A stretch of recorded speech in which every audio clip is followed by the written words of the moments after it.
Bonjour à tous et à toutes, c'est un plaisir de vous retrouver avec moi, avec Muriel Yehuda, Noir Danakar, on le connaît, avec Maud, on avait une série longtemps sur science et la Torah, et j'ai une Muriel Yehuda. Vous avez eu des conférences à lui, j'ai eu la parole à Brice. Bon, on ne t'entend pas, Johan, je te signale. Hein, bonjour.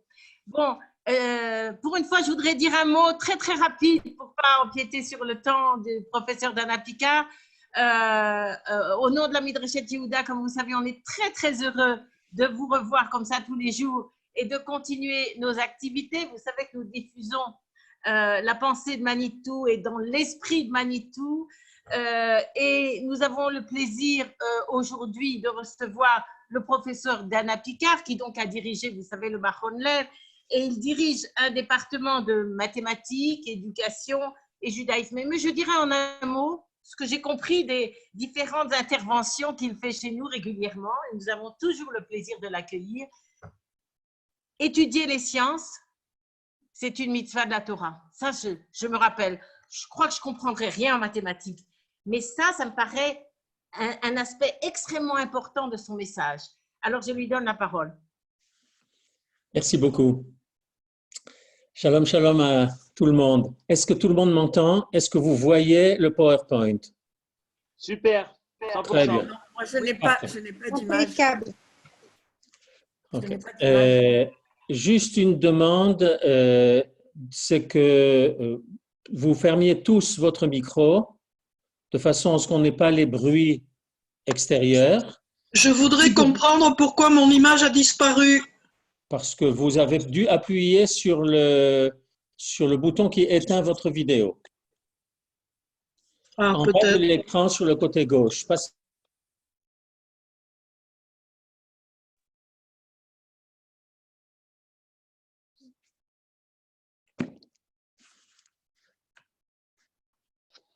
On peut y aller, c'est parti. On y va. Alors, on va parler de, comme je l'ai écrit sur la page de titre, on va parler des chiffres, des nombres 1, 2 et 3. Et vous allez voir que ça va apparaître d'une certaine façon. Vous ne vous y attendiez pas, mais ces derniers temps, comme vous êtes tous restés chez vous, vous avez vraisemblablement rencontré énormément de vaches et surtout de gens qui ont trait les vaches.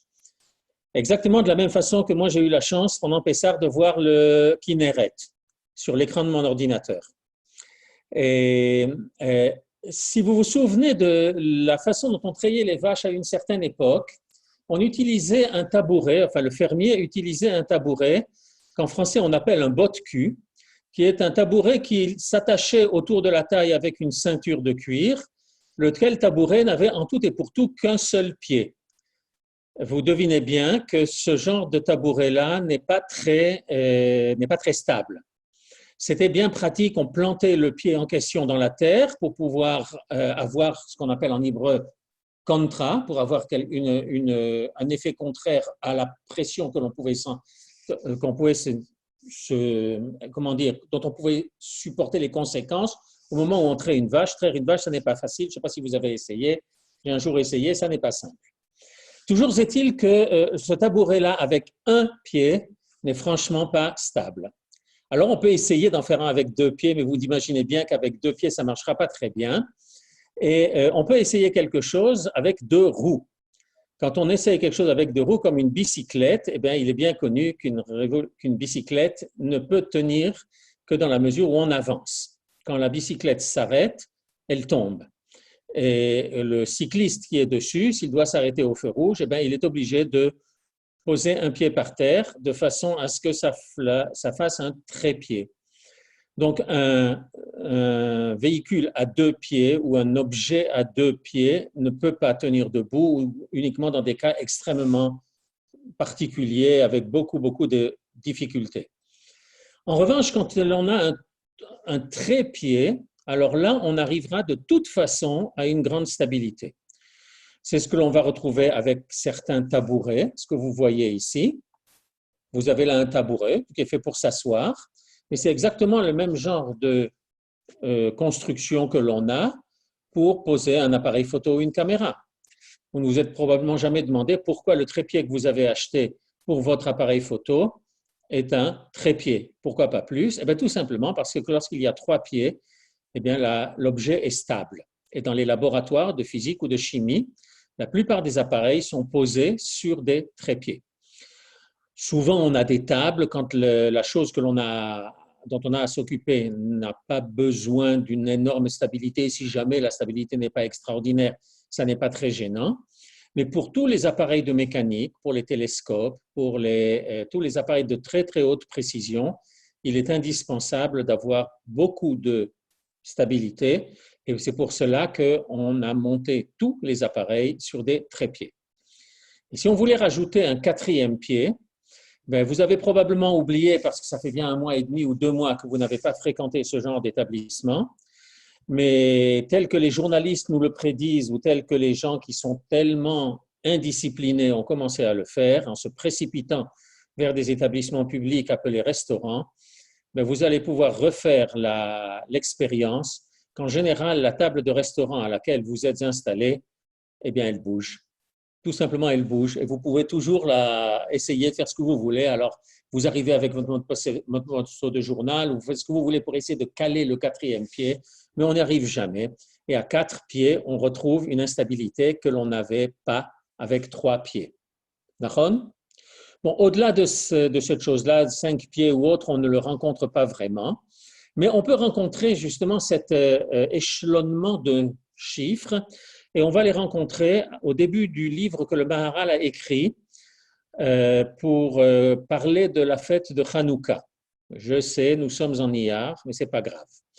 Et pour parler de la fête de Hanouka, pour commenter cette fête, le Maharal a écrit un livre qui s'appelle Ner Mitzvah.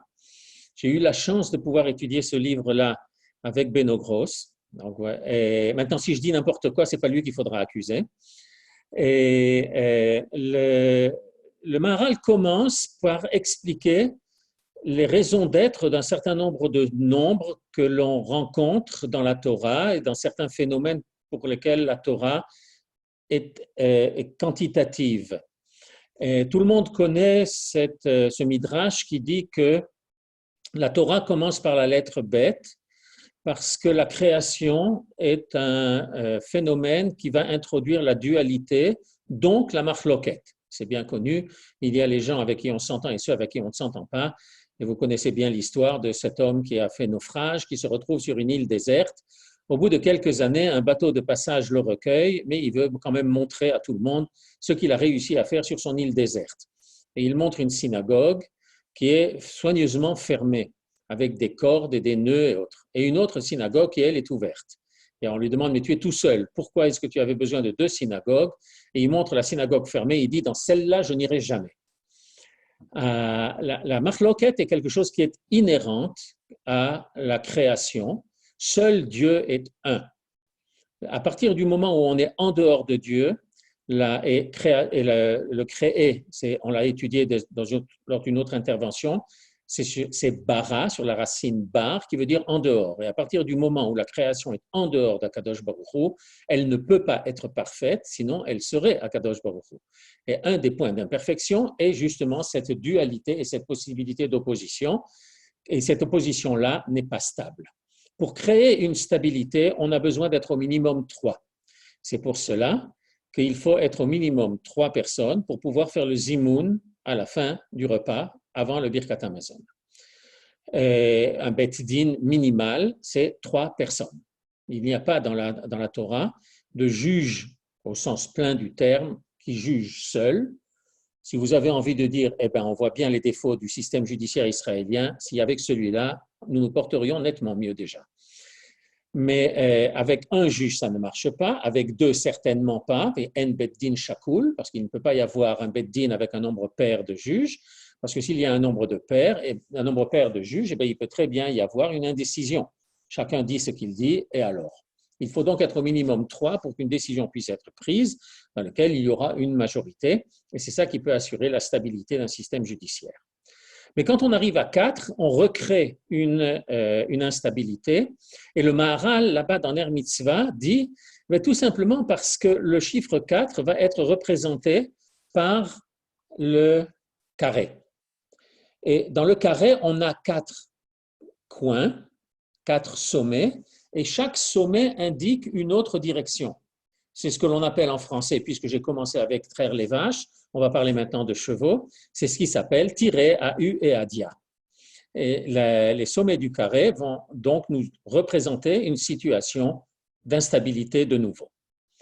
Mais cette instabilité du nombre 4 va pouvoir être réglée lorsque l'on passe au nombre 5. Et maintenant, les Tunisiens vont être extrêmement contents de savoir que le 5 est stable. Et c'est tout simplement parce que le centre va, lui, réunir les forces qui sont centrifuges. Et le centre va donc les réunir.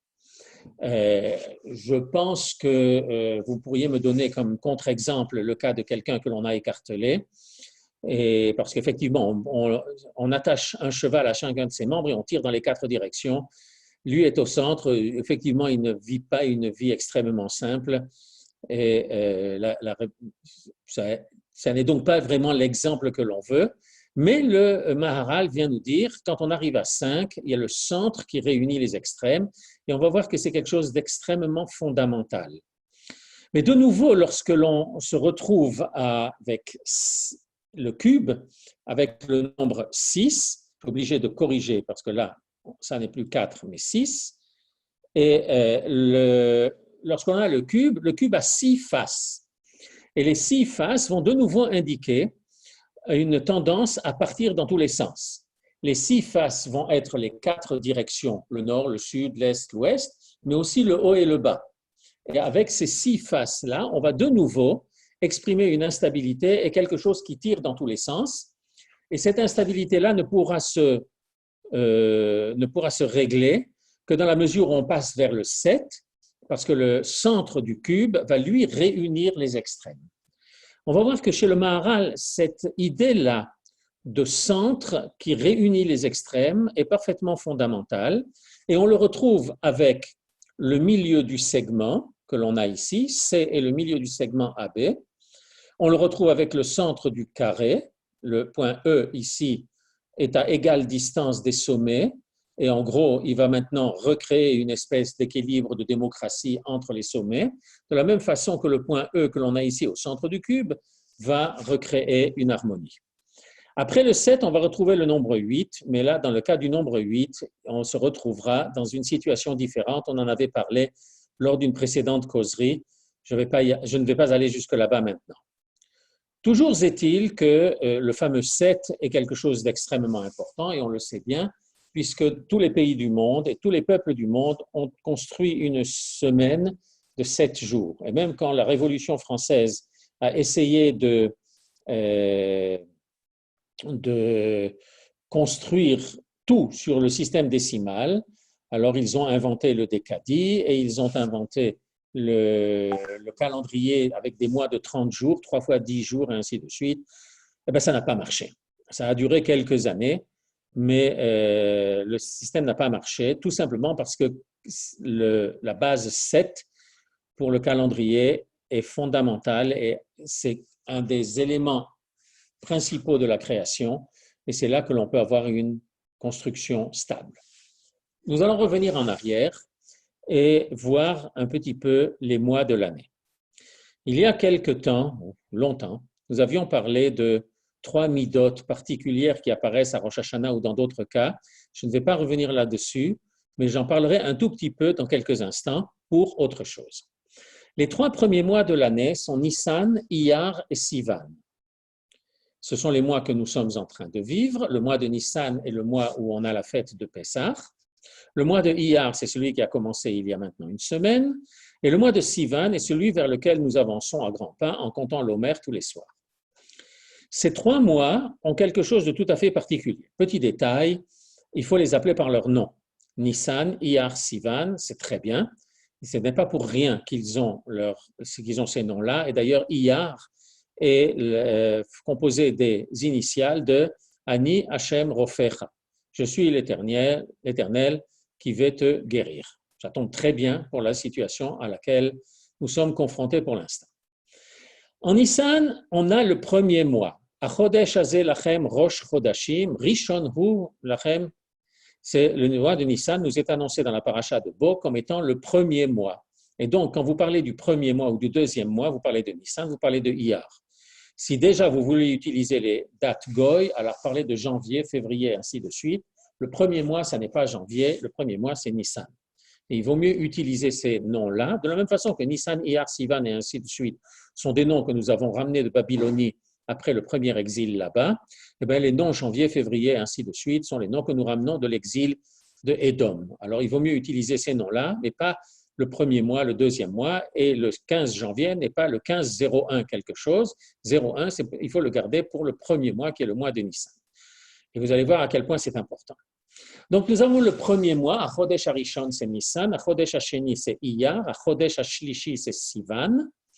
Et dans chacun, on a quelque chose. Alors, en Nissan, on connaît bien Pesach. Zman Cherutenu. Ça aussi, nous l'avons étudié. Pesach et Zman Cherutenu, en fait, à l'envers. C'est parce que Pesach et Zman Cherutenu, que c'est le moment, que c'est le temps de notre liberté, que nous sommes sortis d'Égypte le 15 Nissan. Nous ne fêtons pas le Pessah le 15 Nissan parce que nous sommes sortis d'Égypte ce jour-là, mais nous sommes sortis d'Égypte ce jour-là parce que le 15 Nissan est un jour de libération. Sivan, c'est Zman Matan Toratenu. C'est le 6 Sivan, avec la fête de Shavuot. Nous avons Zman Matan Toratenu. Nous avons le temps où la Torah nous est donnée. C'est vrai qu'il y a eu dans le passé un événement qui s'appelle Ma'amad Har Sinai, mais Matan Torah est un phénomène continu. La preuve, c'est que la bracha que nous faisons tous les jours, nous disions d'Akadosh Baruch Hu qu'il est Noten HaTorah. Il donne la Torah et nous en parlons au présent et pas au passé. Et d'ailleurs, il y a beaucoup de choses que nous disons au présent. On en a déjà parlé dans d'autres cas, on aura l'occasion d'y revenir. Que se passe-t-il en Iyar? Eh bien, il y a 70 ans, il ne s'était pas passé grand-chose. En fait, oui, il s'était passé quelque chose de très important. Il s'était passé quelque chose de très important et on avait en Iyar deux dates tout à fait particulières. Une qui s'appelle Pesach Sheni, ce sera la semaine prochaine si Dieu veut, et une qui s'appelle la Iloula de Rabbi Shimon Bar Yochai, Lag BaOmer. Toujours est-il que ces deux dates-là ont quelque chose de très particulier, c'est qu'elles ne faisaient pas partie du programme. Alors, Pesach Sheni est apparu dans la Torah, on va voir comment. Lag BaOmer n'est jamais apparu dans la Torah, ça n'en fait pas partie. Pourquoi sommes-nous tellement attachés à Lag BaOmer? C'est une question qui mérite d'être posée. Mais les minagim de Lag BaOmer sont extrêmement différents. En Afrique du Nord, les personnes se retrouvaient dans les synagogues pour allumer des bougies. En Europe, les gens se retrouvaient dans les forêts pour tirer à l'arc. Et en Israël, les gens se retrouvent à l'extérieur pour faire ce que l'on appelle en hébreu kumzitz. Oui, c'est de l'hébreu ça? Medurot. Alors, en hébreu, on appelle ça medurot, un feu de camp. Et pour les anciens zéhi qui sont parmi nous, ça doit leur rappeler quelque chose. Cette année, j'ai quelques doutes sur la prolification des feux en question, on verra bien. Toujours est-il qu'il y a quelque chose d'un peu particulier dans ces deux fêtes-là, dans ces deux jours-là, on le verra. Mais il y a un peu plus de 70 ans, ont commencé à apparaître deux autres dates extrêmement importantes, une qui est Yom HaAtzmaut et l'autre qui est Yom Shirchur Yerushalayim. Et nous allons voir que ça n'est pas un hasard. En réalité, il y a un certain nombre de dates qui ont été fixées et qui ont été fixées pour des raisons un peu bizarres. Par exemple, la première année après l'indépendance de l'État, le grand rabbinat a fixé que le 10 Tevet serait Yom HaKadish HaKlali, ou peut-être c'était en 1951 qu'ils ont fait ça. Donc, toujours est-il que c'est très tôt que la Rabbanout Harashit a décidé que le Yom HaKadish HaKlali serait pour le 10 Tevet, pour que l'on dise Kaddish pour les personnes qui ont été assassinées pendant la Shoah et qui n'ont personne pour dire Kaddish pour eux ou dont on ne connaît pas la date de décès. Le gouvernement israélien à l'époque a décidé de faire du jour anniversaire du soulèvement du ghetto de Varsovie le jour du souvenir pour les victimes de la Shoah. Ça a un certain nombre de raisons, certaines relativement positives, d'autres très politiques. Pourquoi juste le ghetto de Varsovie et pas celui de Lodz, par exemple? Et pourquoi un ghetto? Pourquoi pas célébrer les gens qui se sont battus dans les maquis ou dans les forêts russes? Mais enfin bon, ils ont décidé de faire ça en Nissan, ce qui est un peu gênant. Toujours est-il que il se passe quelque chose. De ça aussi, peut-être une autre fois, on aura l'occasion de parler. Voilà, alors on se retrouve avec cette situation-là dans laquelle on va commencer avec Pessah en Nissan, et puis en Iyar, brusquement, une avalanche de jours plus ou moins fériés, mais nous les marquons, franchement. Certains les marquent en disant le Hallel, d'autres oublient de dire le Hallel dans ces jours-là. Il y a d'autres où on n'est pas tenu de dire le Hallel, mais au moins on ne dit pas Tachanoun. Et tout ça, pour nous faire arriver à Shavuot, où on va effectivement dire le Hallel complet, on a fini la Sfirat HaOmer, tout un cadre entre le premier mois, le deuxième mois et le troisième mois, qui sont des choses très, très, très bien fixées. Que se passe-t-il en Nissan? Si on va regarder d'abord dans la dernière colonne, le mois de Nissan est le mois qui correspond à l'Amida de Chesed. Les 12 mois de l'année correspondent aux 12 tribus et chaque tribu a une mida qui lui est particulière. Le mois de Nissan correspond à la mida de Chesed, le mois de Iyar à la mida de Gvura et le mois de Sivan à la mida de Tiferet. Il y a des gens qui comprennent la mida de Tiferet comme étant la connexion de Chesed et Gvura, mais en réalité Tiferet est une mida en soi. Chesed c'est la mida d'Avraham Avinu, Gvura celle de Yitzhak et Yaakov Avinu a celle de Tiferet. Et Yaakov Avinu n'est pas un amalgame de Avraham et Yitzhak, mais il est un des patriarches en soi. Et d'ailleurs, la Gemara dans Brachot dit « Shlosha Nikraim Avot ». 3 personnes sont ce qui s'appelle des patriarches, Avot, ni plus ni moins. Ce qui veut bien dire que Yaakov n'est pas la conjonction d'Avraham et Yitzhak, et donc que Tiferet n'est pas la conjonction de Chesed ou Gvura, mais que Tiferet, je ne saurais pas vraiment comment le traduire, est une mida en elle-même. D'ailleurs, Rabbi Tzadok de Cohen de Lublin, dans son livre Périt Tzadik et dans ce qu'il a écrit concernant le mois de Iyar, parle de cela. Et il dit, Vekatav Rabbi Chaim Vital, qui était l'élève du Hari Zal, que Nissan, Iyar, Sivan sont Chesed, Gvura, Tiferet. Nissan Chesed, et Nissan est caractérisé par la mida de Chesed, chez Az Haya Yetziat Mitzrayim, chez Haya Rak Mi Chesed, Hashem Itbarach. La sortie d'Égypte a eu lieu uniquement par la mida de Chesed d'Akadosh Baruch Hu. Yetziat Mitzrayim Haya Bizchut Avraham. Et on le sait bien, quand, dans l'alliance entre les parties, il y a Doa Teda Ki Ger Yezaracha Be'eretz Olahem, c'est une promesse qui a été faite à Avraham, Va'avadum ve'inu otam arba me'ot shana, ve'gam et agoy asher ya'avodu dan anochi, et même le peuple qui va les asservir, je vais le juger, et les Bnei Israël sortiront birechush gadol avec énormément de possessions. Donc, Yetziat Mitzrayim, c'est Chesed. Ve'tiferet, c'est Sivan.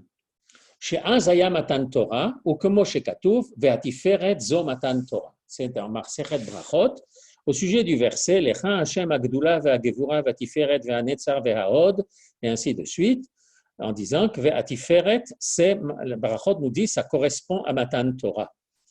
Derech Hagav, Hod, la splendeur, ça correspondra à l'Agba Omer. Le jour de l'Agba Omer, c'est Hod Shebe Hod. Et ve'atiferet, c'est Matan Torah.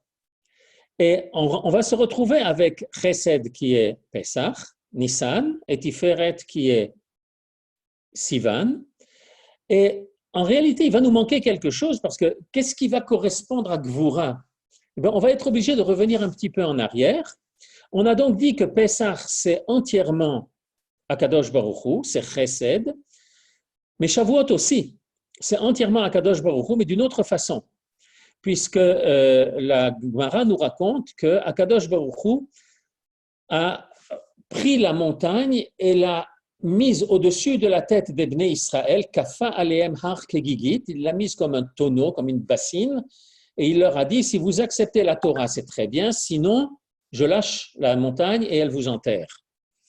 Et en fait, c'est une décision d'Akadosh Baruch Hu dans laquelle l'homme n'a pas vraiment eu son mot à dire.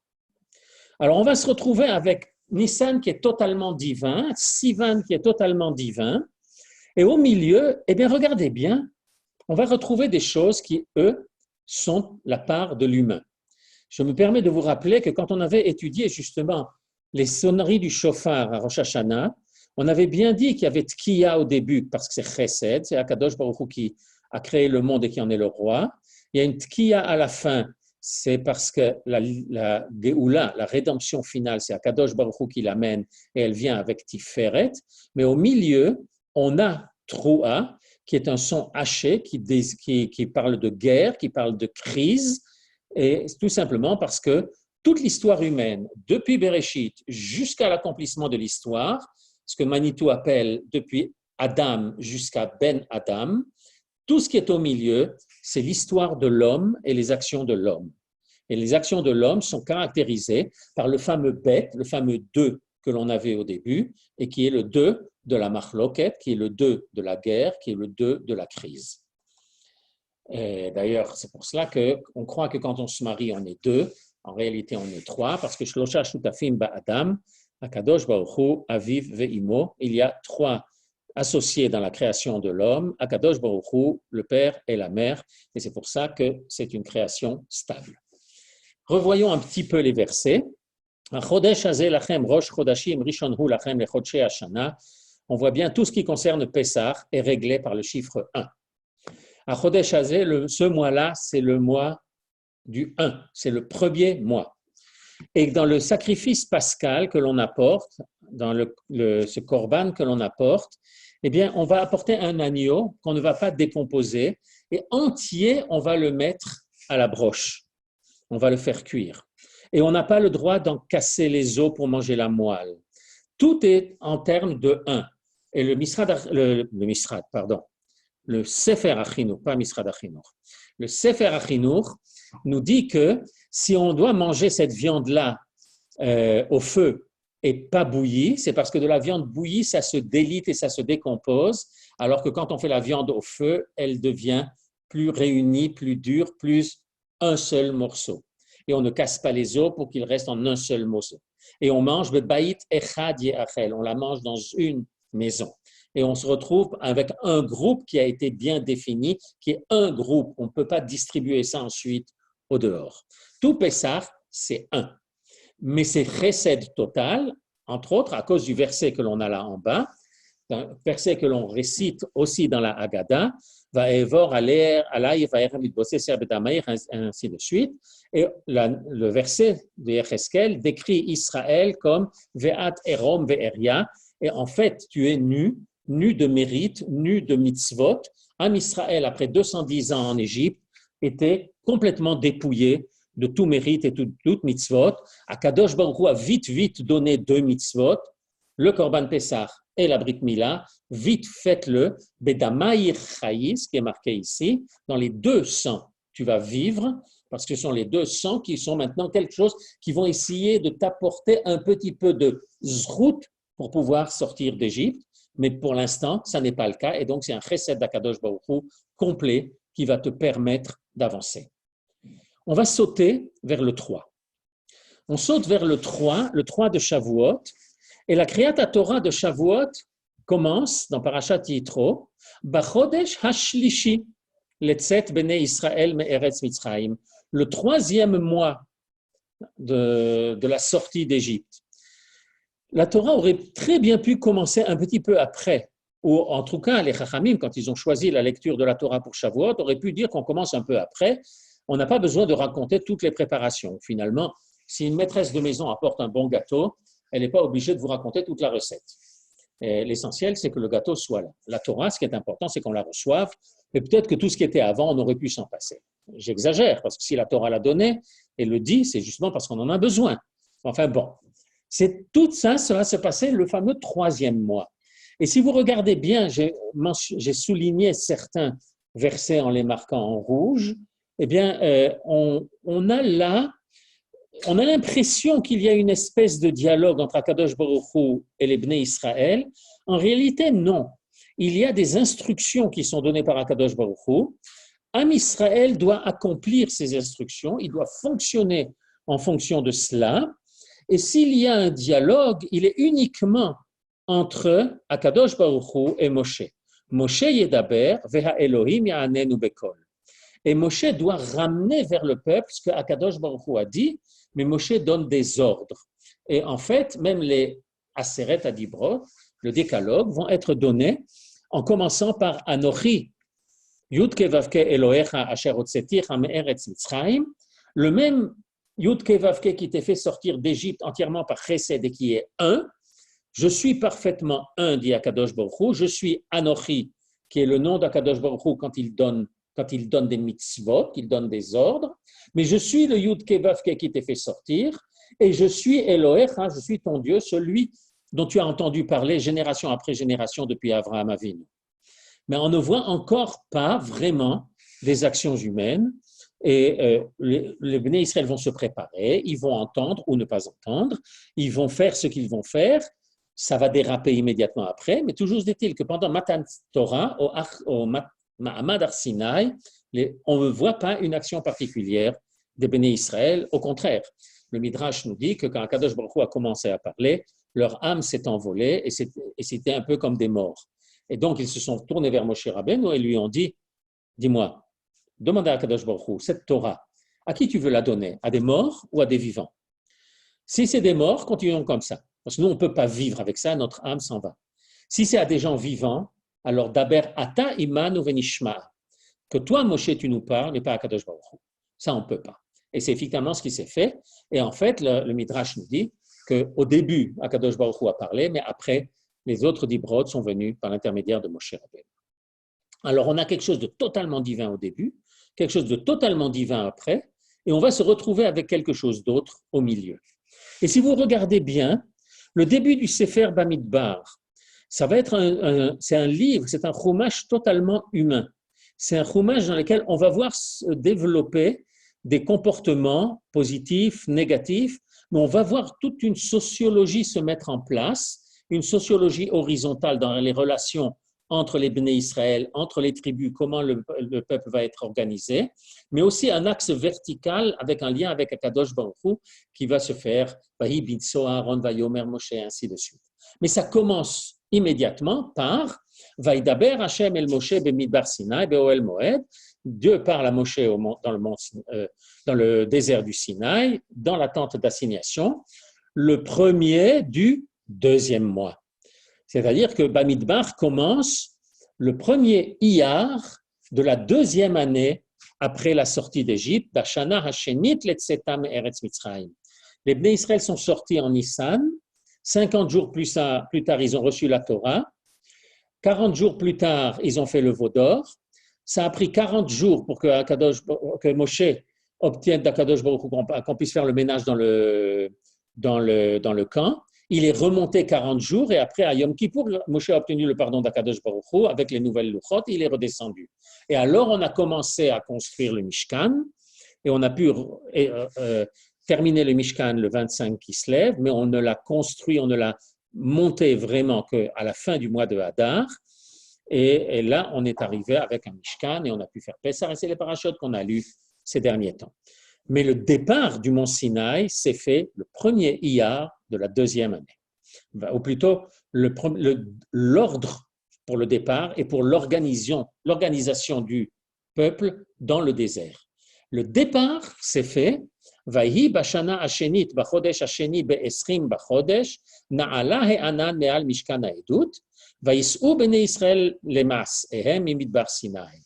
C'est donc la deuxième année, le deuxième mois, le 20e jour du mois, la nuée s'est élevée sur le Mishkan et les Bnei Israël ont commencé à bouger. Deuxième année, deuxième mois, et le 20e jour, c'est aussi un deuxième de quelque chose. Donc ce chiffre 2 est vraiment là pour nous parler du mois de Iyar. Et on va le retrouver encore dans d'autres occasions. Au milieu du livre Bamidbar, dans la paracha de Beha'alotra, Vaidaber Hashem el Moshe bemidbar Sinai bashana hashenit letzetam me'eretz Mitzrayim bachodesh harishon lemor. Dieu va parler de la deuxième année après la sortie d'Égypte, mais le premier mois. Là, on revient en Nissan de la deuxième année. Pour dire Veya'asu bnei Israël et pasar bemoado. Bnei Israël vont faire Pessah. Il y a deux sortes de Pessah. Il y avait le Pessah en Égypte. Et après, il y a le Pessah pour ce qu'on appelle Pessah Dorot, le Pessah des générations qui vont venir après. Ça n'est pas le même. Nous ne mettons pas de sang sur le linteau de la porte. Oui. Et on n'a pas attendu juste avant Pessah pour faire la circoncision de tous les garçons. Chacun le fait à 8 jours, quand il faut. Mais il va se passer quelque chose. Et Akadosh Baruch Hu va donner l'ordre de faire Pessah, parce que l'ordre qui avait été donné pour le Pessah d'Égypte ne correspondait pas pour la suite, il ne correspondait qu'à Pessah d'Égypte. Il donne donc maintenant l'ordre de faire un Pessah qui va continuer. Or, il va se trouver qu'il y a des gens qui vont venir demander quelque chose. Vayi anashim, le père c'est Vav, Vayi anashim asher hayu tmeim lenefesh adam, velo yachlu la'asot ha'pesach bayom ha'u. Et il y avait des gens qui étaient impurs ce jour-là et qui donc ne pouvaient pas faire Pessah le jour indiqué. Pourquoi étaient-ils impurs? Parce qu'ils s'étaient occupés d'enterrer les morts. Et que s'occuper d'enterrer les morts est une mitzvah extraordinaire. Il n'y a pas plus grand, zer chesed chez les maîtres. N'empêche que ça rend les gens impurs et qu'ils se sont retrouvés 8 jours plus tard, encore impurs. Ils allaient devenir purs seulement le soir de Pessah. Or, le korban est apporté un jour avant, le 14 Nissan, pas le 15, et donc ils ne pouvaient pas apporter ce korban. Et ils viennent dire, Zélofer, c'est pas juste. Pourquoi tu me fais ce coup-là? Nous aussi, nous voulons participer. Le sacrifice pascal est la concrétisation d'une appartenance au peuple juif. Il existe deux mitzvot positives, pour lesquelles, si la personne peut la faire et ne l'accomplit pas, eh bien, il est chayav karet. C'est-à-dire qu'il est retranché du peuple juif.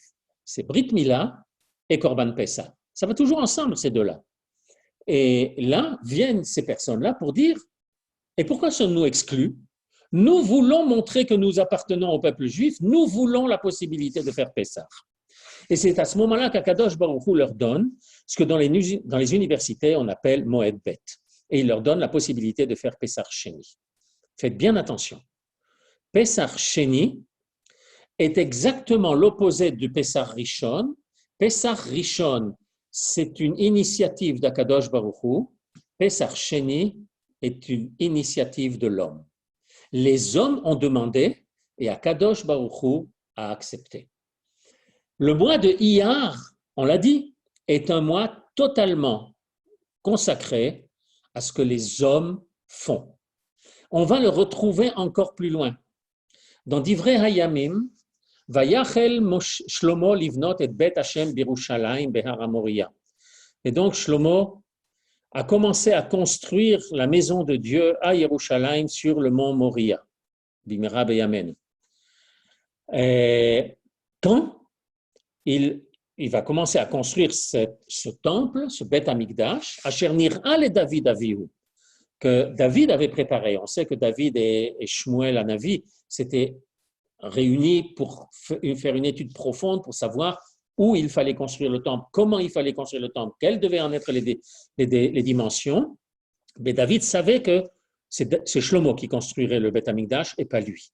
Et maintenant, Shlomo arrive et il est temps maintenant de construire le Bet Amikdash. Et il va le construire selon les plans de David et selon les instructions de David et à l'endroit que David a acheté, Goren Arnan à Ivoussi, le fameux mont, vous savez, ce mont qui est au-dessus du Kotel. Oui? Ce qui est important, ce n'est pas d'arriver jusqu'au Kotel. Ce qui est important, c'est d'arriver de l'autre côté. Je vais me permettre juste une parenthèse. Ça fait maintenant un mois et demi, 2 mois que nous ne sommes plus dans nos synagogues, Mikdash Me'at. Depuis 2 semaines, on a le droit de prier dehors, surtout pas dans les synagogues. Peut-être que ça va nous aider à comprendre qu'Akadosh Baruch Hu est en train de nous dire « Ça va? Vous étiez bien dans les synagogues, dans le Mikdash Me'at? Moi, je suis hors de ma maison depuis maintenant 2000 ans. Ça gêne personne? Alors maintenant, vous allez peut-être un petit peu comprendre, vous êtes dehors, alors essayez de comprendre ce que c'est qu'être dehors. Et avec cette compréhension de être dehors, peut-être qu'on va pouvoir y arriver. Tzion hi doresh en la. C'est un verset du Navi, et là-dessus, la Gemara nous dit Mikan shebae drisha, il faut réclamer, il faut vouloir, il faut une volonté de construire le Bet Amikdash. Cette volonté, Shlomo l'avait, et il a commencé Vayachel livnot bachodesh hasheni, basheni, bishnat arba le malchuto. Il y a une insistance, bachodesh hasheni, le 2e mois. Basheni, ça n'est pas très clair. Est-ce qu'il s'agit du 2e jour, un lundi? C'est pas sûr. Mais j'en ai profité pour voir qu'il y a quelques questions. C'est vrai que les Bnei Israël au Matan Torah ont dit Naaseh Venishma, mais c'est au futur. Sur le moment, ils n'ont encore rien fait. Oui? Et on va voir qu'il y a quelque chose qui est lié à ça. On va le voir dans quelques minutes. Pour la question de Margalit Wazana, c'est Hachem qui a donné les instructions. Comment sait-on que c'est David? Parce que là-bas, le verset dans le Sefer Shmuel dit que Shmuel et David yashvu benayot berama. Et la Gemara dit, mais qu'est-ce que Nayot a à voir avec Rama? On sait, il y a un endroit qui s'appelle Rama, c'est là où il y a maintenant le tombeau de Shmuel Hanavi, il habitait là-bas, c'est mon voisin. Et Nayot, c'est un autre endroit. Et la Gemara répond, yashvu berama ve'asku benoyo shel olam. Et ils étaient donc à Rama, là où habitait Shmuel, et ils s'occupaient de savoir, mais David Ameler le dit, Akol miyad Hashem alay hiskil. C'est clair, David Ameler avait Ruach HaKodesh, c'est décrit par le Rambam dans la deuxième partie de Moreh Nevuchim, il avait Ruach HaKodesh, c'est clair. De la même façon que quand Tzahal est allé libérer les gens à Entebbe, nous avons dit merci à Akadosh Baruch Hu. C'est lui qui nous envoie les forces, Zacharta, Kihu Anoten Lecha Koach. Shlomo HaMelech a donc construit le Beth Amikdash et il a commencé la construction le deuxième jour du mois probablement. Et c'est aussi une construction qui est faite par des hommes avec des mesures. Et il est allé chercher au Liban le bois, les pierres et ce qu'il fallait. Il y a eu même des tractations politiques entre lui et le roi de Tyr pour justement obtenir les matériaux. Et Rabbi Yonatan Eibschutz, dans son livre Ya'arot Dvash, dit Vechen teda ki yud bet shvatim keneged yud bet chodashim binyamin be'iyar. Et donc, c'est ce que je vous ai décrit au début, que les tribus correspondent chacune à un mois, et la tribu de Binyamin est celle à qui correspond le mois de Iyar. Velachen echel Shlomo livnot habayit shu bechelko shel Binyamin be'iyar. En fait, le Beth Amikdash est à cheval avec une partie en Binyamin et une partie en Yehuda, mais la partie principale est en Binyamin, le Kodesh HaKodashim est en Binyamin. On va retrouver autre chose. Je vous ai promis de vous parler un petit peu de l'Ag BaOmer. Et à l'Ag BaOmer, par la force des choses, l'Ag BaOmer est devenu une fête un peu religieuse. Alors qu'en réalité, il y a là-bas quelque chose d'autre que l'on a un petit peu oublié. Le Rambam, à la fin de Ilchot Melachim ou Milchemotehem, dit Ve'al ya'ale al da'atcha she'amelech ha'mashiach tzarich la'asot otot u'moftim u'mechadesh dvarim ba'olam o mechaye metim ve'kayotze ba'dvarim elu. Surtout ne pense pas que le Mashiach va venir pour faire des miracles, faire des signes, pour faire des grandes nouveautés ou pour ressusciter les morts. Oui? La Gemara dans Masechet Brachot dit que quand il vient, Olam keminago noheg. C'est-à-dire que le Melech HaMashiach vient et on continue à présenter sa carte à l'appareil en montant dans le tramway et on continuera à payer des impôts. Et pour pouvoir acheter à manger, il faudra aller au supermarché ou se faire livrer, mais il faudra quand même faire tout un tas d'efforts pour tout un tas d'autres choses. Le Melech HaMashiach vient pour d'autres choses. Entre autres, il vient faire la guerre. Eh oui, pas le choix. Rabbi Akiva, Chacham Gadol mi Chachmei Mishnah haya. Rabbi Akiva, qui était un très grand Chacham de la Mishnah, Vehu haya noseh kelav shel ben Koziva HaMelech. Rabbi Akiva était l'écuyer de Bar Korva. Ben Koziva HaMelech, c'est celui que nous avons l'habitude d'appeler Bar Korva. Oui, Rabbi Akiva était l'écuyer du roi. C'est vrai qu'il y a, même dans la structure habituelle du peuple juif, il y a le roi, et il y a le Navi, et il y a le président du Sanhédrin, et autres, chacun a son rôle. Mais là, en l'occurrence, Rabbi Akiva était l'écuyer de Bar Korva. Et la Gemara nous raconte, je ne sais pas si je vous ai rapporté, voilà. La Gemara nous raconte un certain nombre de choses. Amrou shnem asar elev zugim talmidim hayulo le Rabbi Akiva. Rabbi Akiva avait 12 000 paires d'élèves, migvat ad antifares, répartis sur tout le pays. Vekulam metu beperek echad mipene shelo nahagu kavod ze laze. Et tous sont morts dans un temps très court, et la Gemara nous dit « Shelo nahagu kavod ze laze » parce qu'ils ne se respectaient pas les uns les autres. Alors, tout le monde comprend, ils ne se respectaient pas les uns les autres d'une façon relativement simple, mais ça pose un problème parce qu'on a du mal à comprendre que les élèves de Rabbi Akiva étaient des brutes incultes et irrespectueuses. La Torah ne peut pas reposer, la Torah lo chala be'atar pagim. La Torah ne repose pas dans un endroit défectueux. Il y a donc là quelque chose d'autre. Eh bien, je vais vous raconter. Quand j'étais en Tironout, on a commencé à faire ce qu'on appelle des semaines de Sadaout, c'est-à-dire pas dans la base, mais sous la tente, au milieu de nulle part, apprendre comme des soldats sont souvent. Et avant de partir, nous avons reçu le matériel adéquat. Chacun a reçu une demi-tente. Oui? Il y a dans un astérix quelqu'un qui balaye une demi-dalle. Là, on a reçu une demi-tente. Pourquoi? Pour nous apprendre que nous avons besoin de quelqu'un d'autre pour pouvoir fonctionner. C'est clairement, ça nous a été dit noir sur blanc. Et les élèves de Rabbi Akiva sont tous morts en un temps très court. Même l'épidémie que nous connaissons aujourd'hui n'a pas fait un dégât aussi important que ce qui s'est passé là-bas. Alors, peut-être que c'était une épidémie, mais peut-être que c'était autre chose. Et la Gemara dans Masechet Brachot nous dit Vechen Tana Mishme de Rabbi Akiva. On enseigne au nom de Rabbi Akiva. Leolam Yehe Adam Ragil Lomar Kol de Avid Rachamana Letav Avid. Tout ce qui arrive, c'est tout ce que Dieu fait, il le fait pour le bien. Kiha de Rabbi Akiva de Avaka Azil Beocha David Akiva. Rabbi Akiva était en chemin et il est arrivé dans une mata, il est arrivé dans un bourg. Il a demandé à être accueilli. Vous connaissez ça? Les soldats qui arrivent quelque part, ils ont un billet de logement et avec ce billet de logement, ils doivent être accueillis dans les maisons.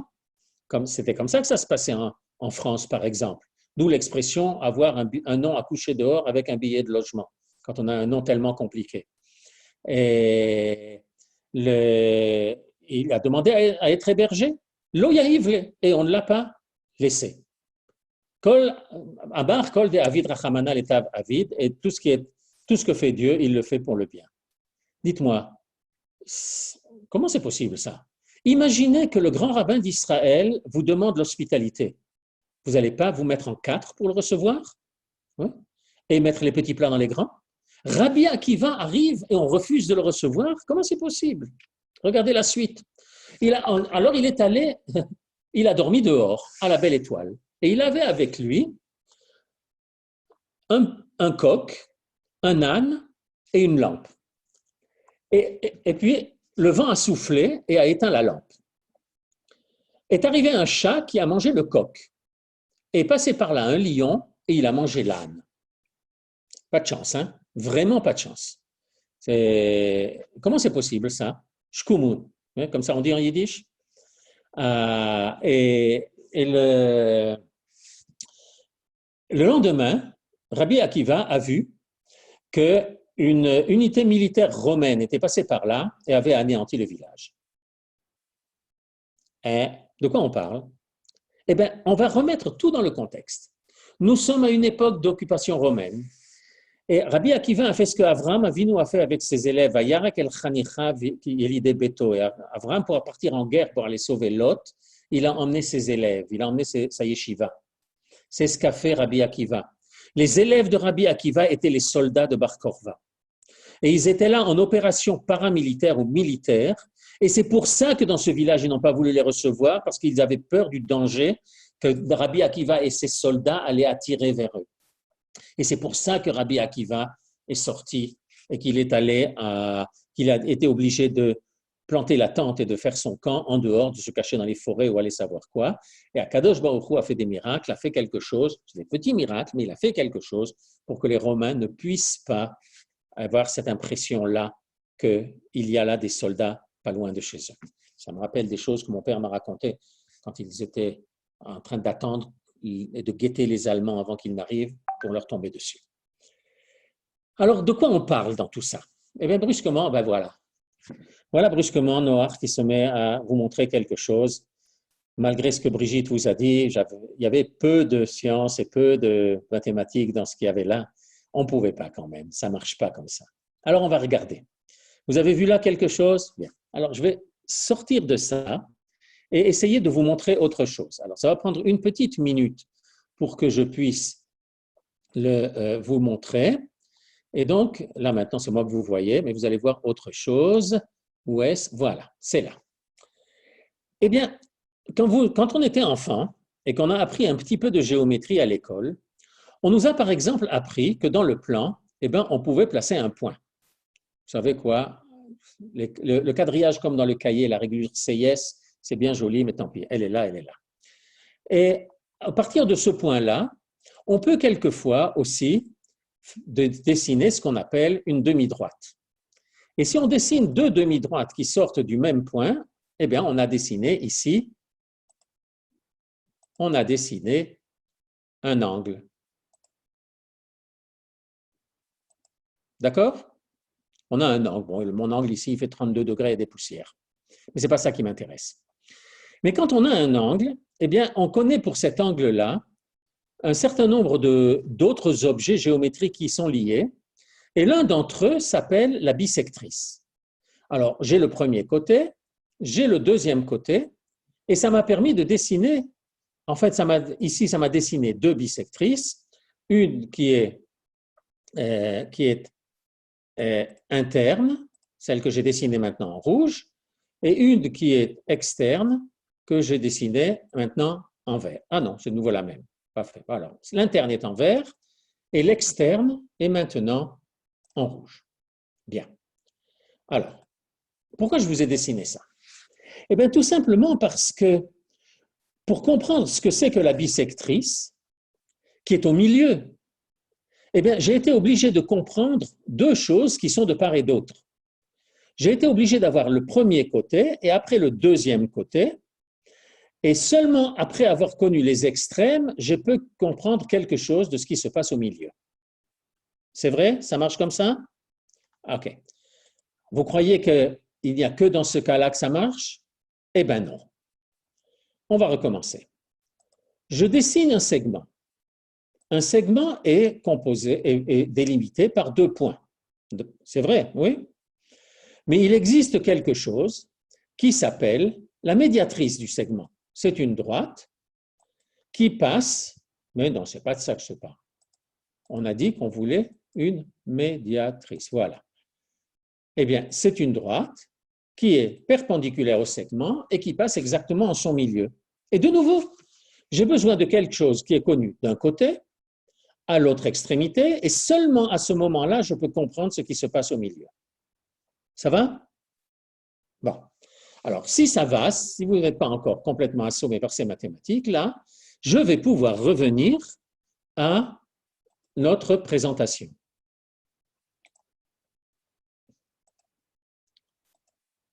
Puisque c'est ça que j'ai voulu vous montrer, le milieu ou le centre, c'est quelque chose qui vient après les extrêmes. Et on va retrouver ça dans énormément de cas. Le Maharal, quand il nous explique Pirkei Avot, nous explique les Mishnayot en nous disant, regardez bien, la plupart des Mishnayot de Pirkei Avot sont ternaires. Al shlosha dvarim haolam omed. Le monde est posé, il réside, il est stable sur trois bases. Sur quoi? Torah, Avoda, Gmilut Chasadim. Torah, c'est purement intellectuel. Avoda, c'est purement pratique. C'est des choses que l'on fait, ce sont des gestes. Mais Gmilut Chasadim, ça nécessite la conjonction des deux. Mais c'est seulement quand tu as compris les deux extrêmes que tu peux faire quelque chose avec les deux. De la même façon, quand il dit Hevu zehirim badin, soyez prudents dans le din. Ve'emidu talmidim harbe, et éduquez beaucoup d'élèves. Va'asu seyag la Torah, et faites une barrière autour de la Torah. Ce sont des choses complètement opposées. Si tu veux être très prudent dans le din, eh bien, il faut que tu travailles avec peu de gens, parce que si tu as beaucoup d'élèves, tu n'as aucune raison d'être sûr qu'ils vont tous comprendre comme il faut.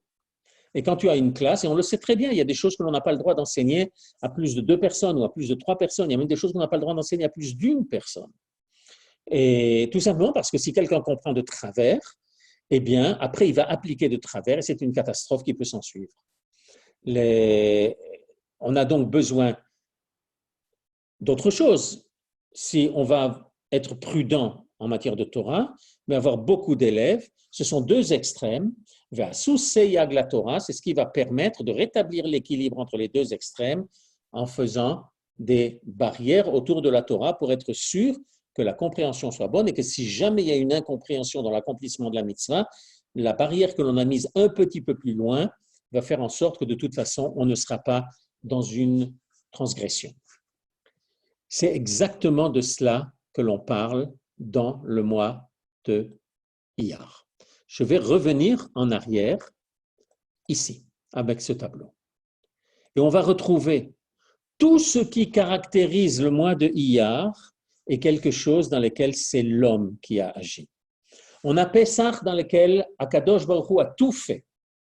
Et on a Shavuot dans lequel Akadosh Baruch Hu a tout fait, mais Iyar, c'est un mois dans lequel l'homme agit. Pesach Sheni, c'est une initiative de l'homme. Lag BaOmer, c'est des actions de l'homme. C'est Bar Korva et Rabbi Akiva avec ses élèves qui étaient les soldats de Rabbi Akiva. Et je n'élimine pas du tout ce qu'on vous a dit et que Rabbi Shimon Bar Yochai, qui est décédé ce jour-là, il était Sar Bet HaZohar, que toute la Torah ta Kabbalah, toute la Torah ta Pnimiyut, effectivement. Mais c'est lié, parce que la Pnimiyut de la Torah ne peut pas sortir s'il n'y a pas conjonction de l'action divine et de l'action humaine. Sinon, ça reste quelque chose de complètement déconnecté. On a deux choses qui sont complètement à part l'une de l'autre et on a besoin de cette conjonction des deux pour qu'il se passe quelque chose. Et vous allez pouvoir voir que c'est exactement ce qui se passe là, dans ces fêtes-là, Yom Ha'atzmaut et Yom Yerushalayim. Am Israël a fonctionné. Une des raisons pour le Hallel que l'on dit à Yom Ha'atzmaut, c'est qu'un énorme miracle qui a eu lieu, c'est que nous étions capables de partir nous battre et de monter un pays. Ce qui était incroyable. 3 ans après la fin de la Shoah, avec des gens qui étaient pour la plupart des rescapés de cette chose-là. Oui. Avec les armes que l'on avait ou que l'on n'avait pas. Oui.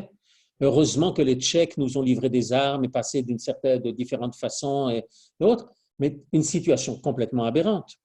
Et la plupart des Arabes qui ont fui le pays, et ils veulent maintenant revenir, la plupart des Arabes qui ont fui le pays sont partis sans avoir vu un soldat juif. Ils sont partis parce que leurs frères arabes leur ont fait peur et leur ont dit partez. Oui. Mais Am Israël s'est levé et a décidé qu'il le faisait. Le mandat devait finir le Shabbat. Alors Ben Gurion a décidé qu'on proclamerait l'indépendance la veille. Et c'est entièrement une action et les hommes ont fait le travail. À Yom Yerushalayim, nous sommes sortis à la guerre. Nous sommes partis le faire exactement comme Rabbi Akiva est allé le faire. Et c'est pas que je ne suis pas un foudre de guerre. Et je ne pense pas que la guerre soit un a priori, mais le fait que les hommes fassent quelque chose, c'est ça qui est important. C'est cette conjonction de la volonté d'Akadosh Baruch Hu. Et Akadosh Baruch Hu nous a dit, vous allez monter un pays. Comme il est écrit dans Parashat Bechukotai, Bishnat hayovel hazot, non, c'est pas dans Bechukotai, c'est dans Behar, Bishnat hayovel hazot tashuvu ish el achuzato, en cette année-là, tashuvu, la gematria de tashuvu, nous fait remarquer le Gaon de Vilna, c'est Tav Shin Chet, l'année de la création de l'État. Le mois de Iyar, c'est lui le mois qui vient exprimer toute l'histoire humaine. Entre Chesed du début et Tiferet de la fin, on a dedans au milieu tout Gvura, et Midat Gvura est celle de Yitzhak Avinu, et quand Akadosh Baruch Hu s'est adressé au patriarche pour dire Banecha Chat'u, et elle s'adresse à Abraham en lui disant Banecha Chat'u, tes fils ont fauté. Abraham lui a répondu Yamutu al-Kedushat Shemecha, qu'il meurt pour la sanctification de ton nom. La réponse de Yaakov Avinu n'était pas tellement meilleure. Et Akadosh Baruch Hu a dit c'est incroyable. Il n'y a rien à attendre, ni des gamins, ni des vieillards. Alors il s'est adressé à Yitzhak. Et Yitzhak lui a dit dis-moi, mes fils, pas les tiens? Tu n'as pas dit Béni Bechori Israël? C'est aussi les tiens. Oui? Bon. Alors maintenant, allons-y. Dis-moi, qu'est-ce qu'ils font? la journée se répartit en un tiers, ils dorment. Un tiers, ils subviennent à leurs besoins. Oui, ils mangent, ils boivent. Ils n'ont pas le temps de fauter. Alors, qu'est-ce qui reste? Un tiers. Bon, allez. Et dans ce tiers qui reste, alors, qu'est-ce qu'on va faire? Puis petit à petit, Yitzhak mène une négociation avec Akadosh Baruch Hu et lui dit, en définitive, il lui dit, bon, qu'est-ce qui va rester de tout ça? 1 heure pour fauter? Alors, tu sais ce qu'on fait? La moitié sur toi, la moitié sur moi. Je prends moi la responsabilité de la moitié et toi la moitié. Et même si tu ne veux pas toi, alors je prends toute la responsabilité sur moi, moi je m'en occupe. Akadosh Baruch Hu lui dit, d'accord, c'est bien comme ça. Et dans notre tfila, nous disons à Yitzhak, Ata Avinu. C'est vraiment toi qui nous mène. Et la Gvura, c'est vraiment Yitzhak. Et ça, c'est le mois de Iyar, ce mois dans lequel nous avons fait les choses, la vo le Ezrat Hashem Bagiborim, comme dit Dvorah Nevia, dans laquelle, quand elle se plaint justement des tribus qui, elles, ne l'ont pas fait, qui ne sont pas venues au mont Tabor, les Ezrat Hashem Bagiborim. Un mois de Nissan totalement divin, un mois de Sivan totalement divin et un mois de Iyar qui vient montrer à quel point nous voulons être les associés d'Akadosh Baruch Hu dans toute son action, dans le développement de son monde, dans la construction du Beth Amikdash, dans l'avancement du monde. Et c'est un petit peu difficile, donc on ne va pas le lire là maintenant, mais ceux qui voudront pourront le recevoir. C'est ce qu'écrit le Rav Kook dans Enaya sur Shabbat au 9e chapitre. La Piska, le paragraphe 55, allez, encore un bon chiffre, hein, 55. Et Akadosh Baruch Hu vient dire, Oto achodesh iyar amimtsa. Il vient parler de ce qui est au milieu et de ce qui est le moyen pour faire quelque chose. Et vous voyez, quand on parle de moyen pour faire quelque chose, c'est aussi parce que c'est au milieu de toutes les autres conditions que l'on peut avoir. Un milieu n'est pas forcément, comme je vous l'ai montré dans ma géométrie, exactement le centre d'eux. Il y a des milieux qui sont différents. Et il faut d'abord conquérir la terre d'Israël pour pouvoir arriver à son centre. Et ça, on l'a étudié dans notre précédente causerie quand on parlait du nombre d'or. Le Beth Amikdash est le centre de la terre d'Israël. On l'avait montré là-bas de façon géométrique, pas parce que sa distance à tous les autres points de la frontière, c'est la même, pour différentes raisons. C'est de ça qu'on parle. Ce mois de Iyar est un mois de libération. Ce mois de Iyar est un mois de construction de l'État d'Israël, du Beth Amikdash, de réunification de Yerushalayim. C'est un mois dans lequel nous pouvons tous être les associés d'Akadosh Baruch Hu et nous devons être les associés d'Akadosh Baruch Hu. Il va se passer quelque chose en Iyar, pendant tout ce mois de Iyar. Quoi? Je ne sais pas. Je n'ai pas reçu un petit mot d'Akadosh Baruch Hu pour me prévenir, mais c'est clair qu'il est en train de se passer quelque chose dans le monde. Le monde est en train de se remettre en place d'une façon plus normale. Les peuples se retrouvent chacun à sa place. Oui, plus personne ne voyage de façon désordonnée. Il n'y a plus cette imposition des lois des uns sur les autres. Il n'y a plus ces formes de tourisme scandaleuses qui existaient jusqu'à maintenant, et pire que ce que vous pouvez deviner. Petit à petit, le monde se met en place, comme il est indiqué dans Masechet Avodah Zara d'Afbet Amoud Aleph, et d'autres choses sont en train de voir. Et peut-être, et juste avec ça je veux terminer, cette saleté de virus qui a provoqué cette pandémie qu'on appelle un coronavirus. Corona, c'est parce qu'il a une forme de couronne, et peut-être que nous allons voir en positif ce que ce négatif a provoqué et que nous verrons apparaître la Midat HaKeter chez la Kadosh Baruch Hu, chez Malchut Israël, chez Malchut Israël qui est l'apparition de Malchut HaKadosh Baruch Hu Ba'olam Hazeh, Bezrat Hashem, que ce soit dans ce Iyar maintenant et qu'à Shavuot nous soyons vraiment au Mont Sinaï. Toda Rabba. Toda Rabba, professeur. Merci beaucoup. Et merci à Lilmod aussi de nous aider.